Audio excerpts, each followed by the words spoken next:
আসসালামু আলাইকুম রহমতুল্লাহ। সকলে কেমন আছেন? আশা করি আল্লাহর মধ্যে ভালো আছেন। আজকে এই বছরের প্রথম একটা লেবু কাটছে।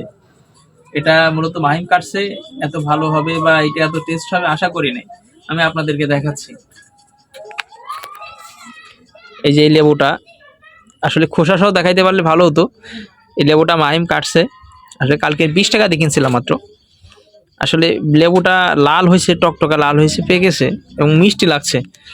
এবং মাহিম বলতেছে ভাইয়া এটা ভর্তা করে খেতে হবে। আমি বললাম যে না, এমনিতে খেয়ে ফেলবো। তো কাটার পরে এটা রিভিউ দাও। এই যে কাটলা, এটা কেমন লাগছে? খুবই ভালো লাগছে। এই মিষ্টি না টক তাই বলো? মিষ্টি লাগছে আর কি, মানে অল্প বাজেটের মধ্যে লেবুটাও ভালো হয়েছে। অল্প বাজারের মধ্যে বলতে কালকে রাত্রে বাজার করতে গিয়ে এটা নিয়েছিলাম। তো দোকানদার বললো যে না আসলে মিষ্টি হবে, এটা নিয়ে নিতে পারিস। আমারও দিছে নে, এই কথাই বলেই দিছে আর কি। 20 টাকা দিছি আমি। তো লেবুটা আসলে মিষ্টি হয়েছে। আমি মানে ভাবতে পারি না এই যে লেবুটা এত মিষ্টি হবে। ক্যামেরা ধরো। আমি ভাবতে পারি না লেবুটা এত মিষ্টি হবে। আমি মুখে দিয়ে দেখি যে প্রচন্ড মিষ্টি, মানে এই বর্ষার সময় লেবুটার সিজন হচ্ছে। আসলে আমি ভাবতে পারিনি যে লেবুটা এত মিষ্টি হবে। এই জন্য আসলে মানে প্রথম থেকে ভিডিওটা আমি করি নাই। যখন কেটে দেখলাম যে লেবুটা আসলে মিষ্টি লাগছে এবং টসটসে পাকা, এই জন্য আপনাদেরকে দেখাইলাম।